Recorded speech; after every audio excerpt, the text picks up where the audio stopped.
한국이 세계 최강 군사력을 가질 수 없다고? 중국의 한 군사 전문가가 강의장에서 한국의 군사력을 평가절하하는 발언을 했습니다. 한국은 절대 군사 강국이 될 수 없다. 지정학적 한계도 있고 기술력도 부족하다. 그의 말이 끝나기 무섭게 강의장 곳곳에서 수군거림이 들려왔죠. 하지만 그 순간 객석에서 조용히 지켜보던 미국의 한 군사 전문가가 마이크를 잡았습니다. 그 말 완전히 틀렸습니다. 순간 강의장은 조용해졌고 중국 교수의 얼굴에는 미묘한 변화가 스쳐 지나갔습니다. 하지만 미국 전문가는 한치의 흔들림도 없이 단 3마디로 중국 교수의 주장을 논파해버렸습니다. 그의 발언이 끝나자 강의장은 술렁였고 중국 교수는 할 말을 잃은 듯 보였습니다. 과연 미국 전문가는 어떤 말을 했을까요? 왜 그의 말 한마디에 강의장의 분위기가 완전히 뒤바뀌었을까요? 지금부터 그 충격적인 순간을 여러분께 전해드립니다. 영상 끝까지 보시면 여러분도 놀라실 겁니다. 그럼 본격적으로 시작해보겠습니다. 안녕하세요. 저는 미국에서 군사 전략을 연구하는 존 밀러입니다. 현재 MIT에서 국제안보와 군사기술을 가르치는 교수로 재직 중이죠. 저는 여러 국가의 군사력과 기술 발전을 연구하며 특히 아시아 지역의 군사 전략에 깊은 관심을 가지고 있습니다. 며칠 전 저는 특별 초청 강연자로 초대받아 중국 베이징에 위치한 한 유명 대학에서 21세기 군사 패권과 기술 경쟁이라는 주제로 강연을 하게 되었습니다. 강연장에는 중국의 군사학 교수들뿐만 아니라 수백 명의 학생들이 자리를 가득 메우고 있었죠. 강연을 마친 후 학생들과의 질의응답 시간이 주어졌습니다. 그때 한 중국인 교수가 자리에서 일어나더니 제게 질문을 던졌습니다. 밀러 교수, 한국이 군사 강국이 될 가능성에 대해 어떻게 생각하십니까? 저는 한국이 결코 강대국이 될 수 없다고 봅니다. 지정학적으로나 역사적으로 보나 한국은 늘 강대국들의 영향을 받아왔고 자체적인 군사력을 키우기엔 한계가 너무 많죠. 결국 한국의 역할은 미국의 보호 아래 있는 중간국일 뿐입니다. 강의장은 조용해졌고 학생들은 그의 말에 동조하듯 고개를 끄덕였습니다. 그의 말이 끝나자 일부 학생들은 피식 웃으며 수군대기 시작했습니다. 한국이 군사 강국이 될 수 있다고? 라는 듯한 반응이었죠. 하지만 저는 그 자리에서 가만히 있을 수 없었습니다. 저는 천천히 마이크를 들고 자리에서 일어났습니다. 그리고 단 3마디를 던졌습니다. 그 말 틀렸습니다. 그 순간 강의장의 분위기가 묘하게 바뀌었습니다. 학생들은 웅성거리기 시작했고 질문을 던졌던 교수도 순간 당황한 표정을 지었습니다. 하지만 저는 미소를 지으며 말을 이어갔습니다. 한국이 왜 군사 강국이 될 수 없다고 생각하십니까? 단순히 지정학적 이유 때문인가요? 아니면 과거의 역사 때문인가요?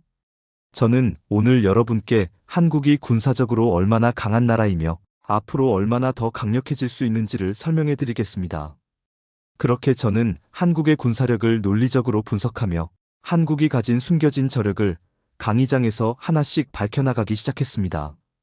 그리고 그 순간 강의장의 분위기는 완전히 달라졌습니다. 강의장에서 한국이 군사 강국이 될 수 없다고 주장했던 중국 교수와 학생들. 하지만 저는 그들에게 한국의 군사력이 왜 강하고 앞으로 얼마나 더 성장할 것인지 논리적으로 설명해 주기로 했습니다. 한국은 단순히 미국의 보호 아래 있는 나라가 아닙니다. 오히려 세계에서 가장 강력한 군사적 잠재력을 가진 나라 중 하나죠. 이 한마디에 강의장 곳곳에서 웅성거림이 터져나왔습니다. 몇몇 중국인 학생들은 헛웃음을 짓거나 속삭이며 고개를 저었지만 저는 개의치 않고 말을 이어갔습니다. 여러분, 군사력이 강하다는 것은 단순히 병력이 많거나 무기만 많다고 되는 게 아닙니다. 가장 중요한 것은 전쟁 수행 능력과 첨단 군사 기술이죠. 이 두 가지에서 한국은 이미 세계 최상위권에 있습니다. 저는 학생들을 천천히 둘러보며 질문을 던졌습니다. 한국의 예비군 규모가 얼마인지 아십니까? 학생들은 아무도 답하지 못했습니다. 저는 기다렸다는 듯이 설명을 이어갔습니다. 한국은 유사시 바로 동원할 수 있는 310만 명 이상의 예비군을 보유하고 있습니다. 단순한 숫자가 아닙니다. 이들은 모두 실전 훈련을 마친 정예병력이죠. 다른 나라의 예비군처럼 훈련도 없이 이름만 올려둔 병력이 아닙니다. 그러자 학생들 사이에서 놀란 듯한 반응이 나왔습니다.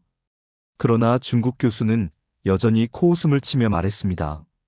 하지만 예비군이 많다고 전쟁에서 이길 수 있습니까? 전투력이 높은 것도 아니고 결국 한국군은 미국 없이는 아무것도 할 수 없는 군대 아닙니까?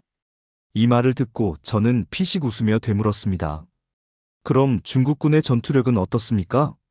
그 교수는 당황한 표정을 지었고 저는 곧바로 핵심을 찌르는 말을 던졌습니다.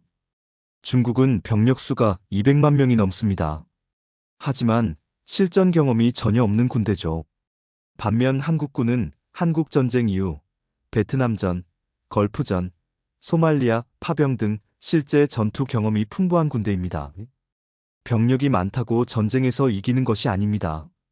훈련된 병력, 실전 경험이 있는 군대가 강한 군대입니다. 순간 강의장이 조용해졌습니다. 학생들은 점점 진지한 표정이 되어가고 있었죠. 이제 저는 한국의 무기 시스템에 대해 설명하기 시작했습니다. 그럼 한국의 군사기술력은 어떨까요? 여러분은 한국이 단순히 미국 무기를 구매해서 쓰는 나라라고 생각할지도 모릅니다. 하지만 한국은 이미 자체적으로 강력한 무기를 개발하고 있는 나라입니다. 저는 한국의 대표적인 첨단 무기들을 하나씩 소개했습니다. K9 자주포는 현재 세계 7개국이 도입한 최고의 자주포로 폴란드, 호주, 핀란드, 인도, 노르웨이 등이 사용 중이며 또한 현무미사일 시스템은 세계 최강 수준의 탄도미사일 전력으로 북한은 물론 중국까지도 견제할 수 있는 전략 무기입니다. 이쯤 되자 학생들의 표정이 점점 바뀌어가고 있었습니다. 몇몇 학생들은 스마트폰을 꺼내 자료를 찾아보며 수군대고 있었죠. 그때 앞줄에 앉아있던 한 중국인 학생이 조심스럽게 손을 들고 물었습니다. 하지만 한국이 아무리 무기가 좋아도 결국 핵무기가 없잖아요. 중국이나 러시아 같은 나라가 핵으로 위협하면 속수무책 아닌가요? 저는 잠시 미소를 지으며 천천히 답했습니다. 여러분, 한국이 정말 핵무기가 없다고 생각하십니까? 그 순간 강의장은 숨소리조차 들리지 않을 만큼 조용해졌습니다. 학생들은 갑작스러운 저의 질문에 눈을 동그랗게 뜨고 저를 바라봤죠. 저는 잠시 뜸을 들인 후 말을 이어갔습니다. 한국은 지금까지 국제조약을 준수하며 핵무기를 보유하지 않았을 뿐 핵무기를 개발할 수 없는 나라가 아닙니다. 오히려 세계에서도 손꼽히는 핵개발 능력을 보유한 나라 중 하나죠. 몇몇 학생들은 이해할 수 없다는 듯 인상을 찌푸렸습니다. 특히 앞서 저를 비웃던 중국 교수는 황당하다는 듯 피식 웃으며 고개를 저었습니다. 핵무기 개발 능력이 있다? 증거라도 있습니까? 그가 자신만만하게 묻자 저는 다시 미소를 지으며 대답했습니다. 그렇다면 지금부터 그 증거를 하나씩 살펴보죠. 저는 먼저 한국이 보유한 핵 관련 기술력을 설명하기 시작했습니다. 한국은 세계 최고 수준의 원자력 기술을 보유하고 있습니다. 현재 한국의 원자력 발전소는 세계에서 가장 안정적이고 효율적인 설비로 평가받고 있으며 한국은 이를 해외에도 수출하는 나라입니다. 이 말은 곧 핵연료와 관련된 기술력을 충분히 확보하고 있다는 뜻이죠. 학생들은 집중해서 제 말을 듣고 있었습니다. 저는 이어서 한국이 개발한 첨단 기술에 대해 덧붙였습니다. 또한 한국은 2022년 세계에서 7번째로 자체 개발한 로켓 누리호를 성공적으로 발사하며 우주항공 기술력을 입증했습니다. 이게 왜 중요할까요? 핵무기를 보유하는 것보다 더 중요한 것은 그 핵무기를 멀리 보낼 수 있는 기술, 즉 ICBM 대륙간 탄도 미사일 기술입니다. 한국은 이미 그 능력을 보유하고 있죠. 이 말을 듣자 학생들 사이에서 웅성거림이 다시 시작되었습니다. 특히 중국인 학생들 몇 명은 당황한 듯 스마트폰을 꺼내 무언가를 검색하고 있었습니다. 그때 한 미국인 학생이 흥미롭다는 듯 질문했습니다. 그렇다면 한국은 왜 아직까지 핵무기를 만들지 않은 거죠? 저는 고개를 끄덕이며 대답했습니다. 좋은 질문입니다. 이유는 간단하죠. 한국은 국제사회에서 신뢰를 유지하고 있으며 동맹국들과의 협력을 통해 군사적 균형을 맞추고 있기 때문입니다. 하지만 만약 한국이 핵 개발을 결심한다면 단 몇 달 안에 핵무기를 보유할 수 있습니다. 강 의장은 술렁이었고 일부 학생들은 믿을 수 없다는 듯 서로를 바라봤습니다. 이때 한 학생이 조심스럽게 손을 들었습니다. 그런데 최근 트럼프 대통령이 주한미군을 철수하고 대신 한국이 자체적으로 핵무기를 개발하도록 허용해야 한다는 발언을 하지 않았습니까? 그게 정말 가능할까요? 이 질문에 저는 다시 한번 학생들을 둘러보며 말을 이었습니다. 트럼프의 발언을 단순히 미국의 부담을 줄이려는 정치적 수사라고 생각하면 오산입니다. 미국은 한국의 핵무장 가능성을 이미 오래전부터 알고 있었고, 한국이 핵을 보유할 경우 동북아시아의 군사균형이 완전히 뒤바뀔 것을 예상하고 있습니다. 그래서 지금까지 한국이 핵을 개발하지 않도록 전략적으로 조율해왔던 것이죠. 저는 말을 멈추고 강의장에 있는 학생들을 바라봤습니다. 그들의 표정에는 혼란과 놀라움이 뒤섞여 있었습니다. 다시 말해, 한국은 핵무기를 만들 능력도, 기술력도, 동기도 충분한 나라입니다. 그동안 만들지 않았을 뿐, 필요하다고 판단되는 순간, 단 몇 달 안에 핵 보유국이 될 가능성이 높은 나라죠.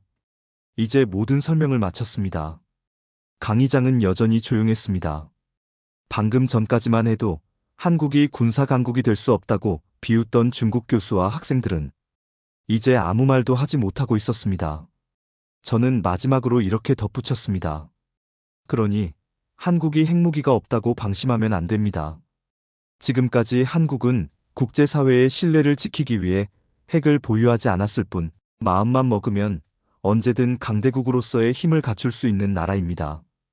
그제야 중국 교수는 아무런 말도 하지 못한 채 난처한 표정으로 자리에 앉았습니다. 주변 학생들도 그의 반응을 보며 웅성거리기 시작했습니다. 그 순간 저는 속으로 확신했습니다. 이제 그들도 한국을 더 이상 얕볼 수 없겠지. 그날 이후 강의장에서 한국의 군사력을 비웃는 소리는 더 이상 들리지 않았습니다. 강의장이 조용해진 채 시간이 흘렀습니다. 방금 전까지 한국이 군사 강국이 될 수 없다고 주장하던 중국 교수와 그의 지지자들은 더 이상 아무 말도 하지 못했습니다. 나는 천천히 주변을 둘러보며 마지막으로 한마디를 던졌습니다. 결국 중요한 건 핵무기가 아니라 그 핵무기를 가질 수 있는 능력이 있는가입니다. 한국은 그 능력을 이미 갖추고 있습니다. 단지 선택하지 않았을 뿐이죠. 이 말을 듣고 학생들은 깊은 생각에 빠진 듯 보였습니다. 몇몇은 고개를 끄덕이며 무언가를 메모하기 시작했고, 일부는 스마트폰으로 한국의 군사력을 검색하는 듯 보였습니다. 그 순간 강의장 한편에서 조용히 듣고 있던 한 미국인 학생이 입을 열었습니다. 솔직히 말하면 나도 오늘 이 강의를 듣기 전까지 한국이 군사적으로 이 정도 수준일 거라고는 생각하지 못했어요. 하지만 이제는 알겠어요. 한국은 단순한 경제 강국이 아니라 군사적으로도 결코 무시할 수 없는 나라라는 걸요. 그의 말이 끝나자 강의장 곳곳에서 동의하는 듯한 박수가 터져 나왔습니다. 나는 미소를 지으며 마지막으로 말을 이었습니다. 한국은 항상 자신들의 힘을 과시하기보다는 내실을 다지며 준비해온 나라입니다. 그리고 언젠가 그들이 결단을 내리는 순간 세계는 또 한 번 한국의 저력을 보게 될 겁니다. 마지막 말을 끝내고 강의장을 나서려는 순간 처음에 나를 비웃던 중국 교수와 학생들이 난처한 표정으로 나를 바라보고 있었습니다. 그중 한 명이 조심스럽게 물었습니다. 그럼 당신 생각엔 한국이 정말 핵무기를 만들 수도 있다고 보나요? 나는 잠시 침묵하다가 단 한마디만 남긴 채 강의장을 떠났습니다. 이미 모든 준비는 끝났고 한국이 결정하기만 하면 됩니다. 그날 이후 한국의 군사력을 얕보던 학생들은 더 이상 함부로 말을 꺼내지 않았습니다. 그리고 나는 확신했습니다. 한국은 이미 세계 최강의 군사 강국이 될 준비를 마쳤다. 오늘 사연이 재미있으셨다면 구독과 좋아요 부탁드립니다. 끝까지 시청해주신 여러분 모두 감사합니다.